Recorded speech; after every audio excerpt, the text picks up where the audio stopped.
Saudações, leitores e seguidores do Instituto Liberal. Eu sou o Lucas Berlanza e este é mais um IL Flash, aquele momento da semana em que a gente elenca os 7 artigos que mais impactaram, que mais fizeram sucesso no nosso site oficial e nas nossas redes sociais. E hoje, o nosso IL Flash começa com o texto do professor Alex Pipkin, Liberdade na Vida Vivida.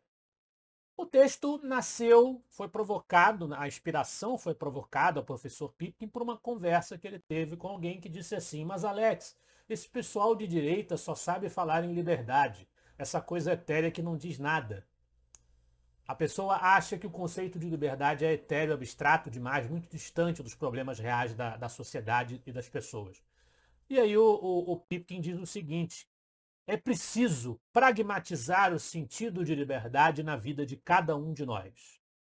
E aí ele fala: penso que ela fez de conta que concordou. Mas eu tenho sempre afirmado que o maior cancro social e econômico é o abusivo intervencionismo estatal. De uma forma descomunal, o Estado invadiu nossa privacidade, roubou nossa independência e nos tornou compulsoriamente seus servos. Então, os problemas concretos que advêm da supressão das liberdades individuais precisam ser claramente enunciados pela militância liberal, pelos candidatos liberais a cargos públicos e políticos, pelos divulgadores intelectuais e teóricos do liberalismo. O Instituto Liberal tem se dedicado a essa tarefa. O professor Pipkin chama a atenção para a importância disso. Contra a liberdade fundamental de expressão tem se comportado naturalmente o nosso poder judiciário, nas suas supremas cúpulas, a sua Suprema Corte, sobretudo, com decisões autoritárias, e é sobre isso a coluna Judiciário em Foco da advogada Kátia Magalhães, mais uma vez. Censurados do Brasil, univos. Ela diz que o mau exemplo do STF e do TSE vem se espraiando para outras instâncias e esferas da magistratura. Ela vai dizer que a multiplicação viral da permissividade contaminou outros órgãos estatais e até paraestatais que, como os togados, a exemplo deles, passaram a se sentir investidos de poderes ilimitados para calar e perseguir indivíduos considerados inimigos pelos figurões à frente das instrumentalidades. Como ela, Kátia Magalhães, a autora, não priva da intimidade de ninguém, de nenhum desses chefões, manda-chuvas, como ela diz, ela não poderia afirmar se eles fazem isso motivados por soberba, se é pelo desejo de agradar os outros juízes, ou se é pelas duas coisas. Mas eles fazem, com a mesma arrogância observada entre os togados. Nessa toada, ela dá o exemplo da AGU, que apresentou o gabinete do ministro, quem será, né? Alexandre de Moraes, claro, ministro brasileiro do STF, ganhou fama internacional, seu objetivo dele era esse, ele conseguiu. Já saiu mais uma edição dos reports, as análises do parlamento norte-americano sobre o assunto, né? Os avanços contra a liberdade de expressão no Brasil. Uma notícia crime contra o jornalista norte-americano, eles querem dobrar a aposta, Michael Shellenberger, por suposta disseminação de fake news sobre as urnas eletrônicas e ataques a ministros do Supremo Tribunal Federal. E ela diz que, mediante a invocação à decisão do próprio Supremo que havia legitimado o inconstitucional inquérito das fake news e todos os seus desdobramentos em outros inquéritos igualmente abusivos, o órgão pediu a Moraes, a AGU, o encaminhamento do caso à Procuradoria-Geral da República para averiguação quanto ao efetivo cometimento de eventuais delitos. O outro problema, que aí não vem do judiciário, mas vem das nossas esquerdas e das esquerdas globais, que vem destilando o seu ódio à comunidade judaica pela versão que tem o Estado de Israel, é o tema do artigo do Roberto Rachevsky, o antissemitismo, o anti-americanismo e o anticapitalismo. São, sem dúvida, 3 características que irmanam essas esquerdas barulhentas. O texto do Rachevsky, mais uma vez, vem com uma abordagem de teor objetivista, como ele é objetivista, criticando a religião. Religião e essas ideologias promovem uma visão tribal, estereotipada dos indivíduos. Segmentam a sociedade com base em características subjetivas, falsas, pré-fabricadas para servirem a um propósito político, a destruição do processo civilizatório iluminista, privatista e individualista.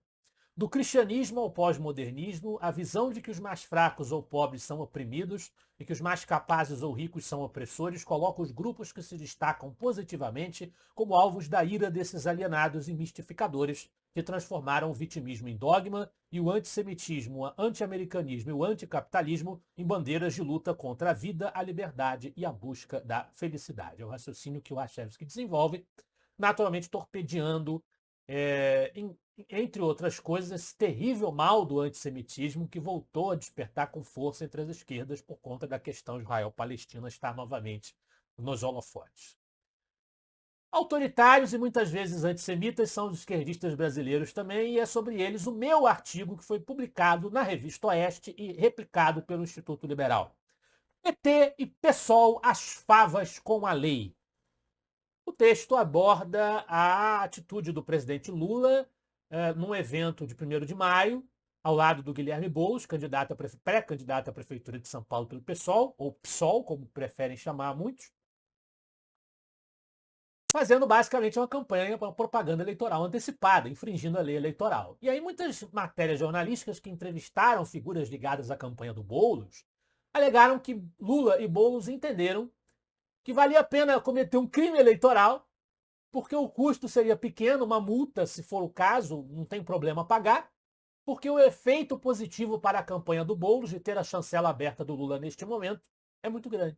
Então, quer dizer, o respeito à democracia, à isonomia democrática, aos princípios legais e jurídicos do Brasil é uma questão de utilidade.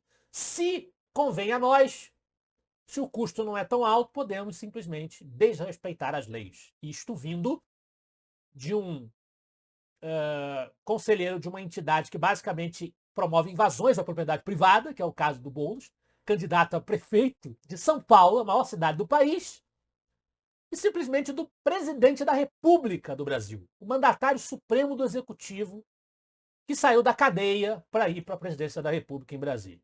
É o cúmulo a situação que nós vivemos. Realmente, assim, é difícil até parar para pensar.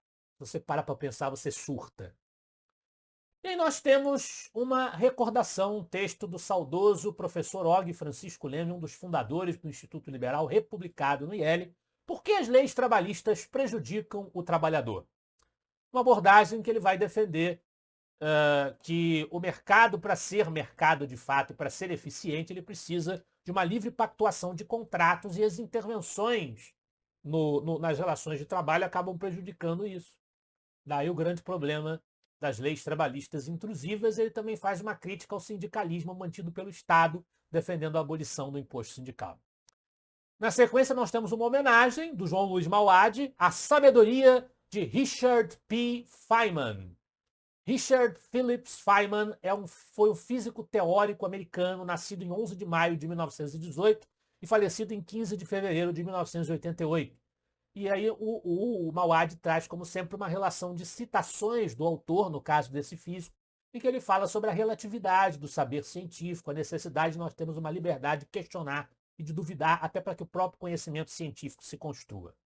E na liderança do IEL Flash de hoje, o assunto do momento, a tragédia das chuvas e das enchentes no Rio Grande do Sul. Do Roberto Rachevsky, gaúcho, objetivista, ligado à sua realidade. Quem são os culpados por essa tragédia? Rachevsky vai dizer, resumidamente, que os culpados pela tragédia podem ser identificados se nós coletarmos as digitais de todos aqueles que já passaram pelos governos municipais, estaduais e federais, seja no Poder Executivo, Legislativo e Judiciário de cada uma dessas jurisdições. É um histórico de descaso, um histórico de problemas de planejamento, um histórico de abusos, de bilhões do orçamento destinados a futilidades e a majorações de salários, enquanto o Rio Grande do Sul não tem condições de estar preparado para lidar com uma calamidade pública. É claro que as digitais dos políticos atuais, diz o Rachevsky, também estarão lá com a sua parcela de culpa se eles não fizeram o que os seus antecessores deixaram de fazer. A sociedade brasileira, voluntária ou coercitivamente, escolheu o Estado como provedor de soluções para todos os problemas que afligem interesses difusos. porque acreditam em ideologias divorciadas da realidade, da razão e do interesse moral e legítimo dos indivíduos que dela participam, e acreditam em quem lhes promete o impossível, como evitar tragédias históricas sem fazer o que precisa ser feito, jogando depois a culpa na providência divina ou nas próprias vítimas. Mudanças climáticas são permanentes, resultam de uma variedade imprevisível de fenômenos naturais. Cabe-nos estudá-los para criarmos condições de seguirmos vivendo mais e melhor. Esse foi o nosso CL Flash de hoje. Eu espero que vocês gostem dos artigos e dos debates proporcionados pelo Instituto Liberal.